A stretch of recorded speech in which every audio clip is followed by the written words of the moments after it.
the stuff. Welcome to Robert Review Stuff. Beautiful dreamer, wake unto me. You know, every year when October rolls around, I put a great deal of thought and preparation into the movies that I pick for my horror-thon. What do my readers and watchers want and need to hear my opinion about? What has the world been waiting for my ruling on? I definitely do not just go to Redbox or Netflix and find something that looks easy to make fun of. I'm a professional. Sort of. Well, Winchester is a movie, and it was in a box that was red. So let's talk about it.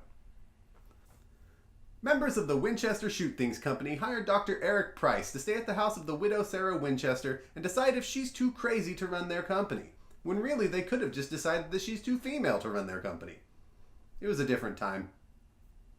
When he arrives, it seems pretty clear that she is crazy, but he decides to give his job the old college try anyway.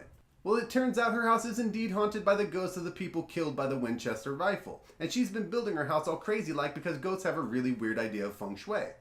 But for some of these ghosts, that's just not good enough, and so the rest of the movie happens. I found most of the things in this movie boring and underwhelming. Going into it, I would have thought that the movie would at least benefit from being based on a somewhat interesting story of what happens when a mentally unwell woman has all the money in the world and a very dedicated construction team, but it turns out I had more fun reading the Wikipedia page about Sarah Winchester than I had watching the movie. So instead of a review, I'm just going to show that. Oh, this is a good part. And I am well aware of the fact that looking for sense in a movie about a crazy lady is a fool's errand, but I still took many issues with a lot of the logic in the movie. And most of my issues are about the motivation of the ghosts. I guess it was an attempt at political commentary for the blame of the deaths to be haunting the people that made the guns, but how does that really make sense? Sure, guns kill people, but someone usually has to point them. But instead of haunting the people that actually murdered you, you haunt the head of the company that makes the gun.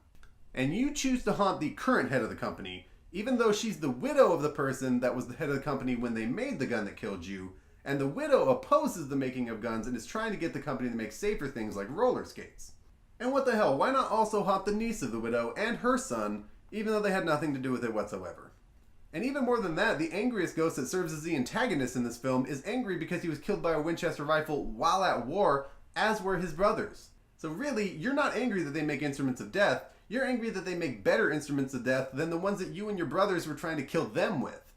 Or that they're just better shots than you. So really, you should be haunting the people that made your shitty muskets. Or the people that taught you how to shoot. And even worse than that, there's a ghost haunting this house because she killed herself with a Winchester. Are you angry at them because their product worked exactly as intended when you put it to your chin and pulled the trigger? You ghosts are the worst. Though the ghosts were terrible, they had company. I understand the motivation of the Winchester company trying to get control from the crazy owner by having a doctor diagnose her as crazy. Choosing a doctor with a laudanum addiction is a bit questionable, but you work with what you have. Now sure, I'm not technically a doctor, but this would have been a much shorter movie if they had just hired me. Walk in, see the construction, say, yep, cray cray, walk out, fill out the paperwork, get my money, overdose on laudanum. I don't have a problem. I can get these people in and out of this theater in 20 minutes. And if you wanted to stick around long enough to see these ghosts that she keeps talking about, it's going to take you a lot longer to believe them if you can always write them off as drug-induced hallucinations, so maybe cut back on the sauce. I thought you were going to take your job seriously this time, Eric. And when he is finally seeing the ghost, the audience is going to get to see how much worse ghost busting was back in the day. Of course, these days it's all done with unlicensed nuclear accelerators strapped to people's backs, but back in the day it was drug addict psychiatrists swinging a hammer at specters. We've come a long way. And instead of a laser confinement grid in a firehouse, somehow a contraption with a very specific nailing schedule of 13 nails was considered enough to ground ghosts to their room without dinner or television while they think about what they've done. Of course, this was far from perfect, since it seemed the ghosts were perfectly capable of just pushing the nails out when they didn't feel like letting them work, so what was the point? Another big problem with this movie is it kind of seemed like it didn't believe in psychological disorders.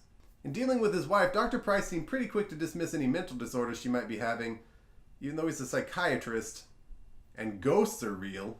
So as far as this movie's concerned, ghosts, yes. Depression, schizophrenia, nah, the jury's still out. And even more sinful than any of these things is that the movie ends and they ask Sarah Winchester what she's going to do now. And she says, rebuild. That's the same corny ass line and setup that ended the movie San Andreas. What can I say about the performances of the movie? The cast of the movie I either did not know or did not expect much from, except for Helen Mirren, who simply seemed wasted by the movie. Or probably she just knew what she was working with and couldn't fix it if she tried. Oh, and then there's that dude from one of the bad Terminator movies, so I think that's all I need to say about that. Oh, there's a little kid in the movie, but I mostly just found him annoying. But who could say if it was him specifically or just the fact that he was a kid that I hated? I'm certainly predisposed to dislike anyone who's startled by a roller skate mysteriously rolling across the room, and that person chooses to investigate the skate's destination rather than its origin, because that doesn't make any sense. Who dat? I'm watching you skate. So, not much of Winchester made any sense, and the performances were pretty forgettable. Of course, this being a horror movie, the real judgment would come down to its ability to scare its audience. And so the movie has no real redeeming qualities. It was pretty satisfied limiting itself to jump scares rather than bothering with mood or tension or any of the other things they probably weren't capable of pulling off. This movie wasn't even particularly fun to make fun of, so I can't think of any reason for you to bother with it. But I do hope that you'll bother to like, comment, and subscribe to my channel, and if you think of anything you'd like me to review, you can leave it in the comments below or on my Facebook fan page. And so for this week, I have been Robert, and Winchester has just been reviewed. I don't know how that got there. I don't have a problem. He was big on punishing evil, but also innocent and just people. I'm gonna kill criminals. Also that guy who's doing his job tracking me for the FBI. Gonna kill his fiance for investigating that. Kill L, because he's after me. Bunch of cops. Gamble with the lives of the girls who are in love with me. Gotta kill this kid. Dad's kind of a bummer. Don't like the way that dog is looking at me neither.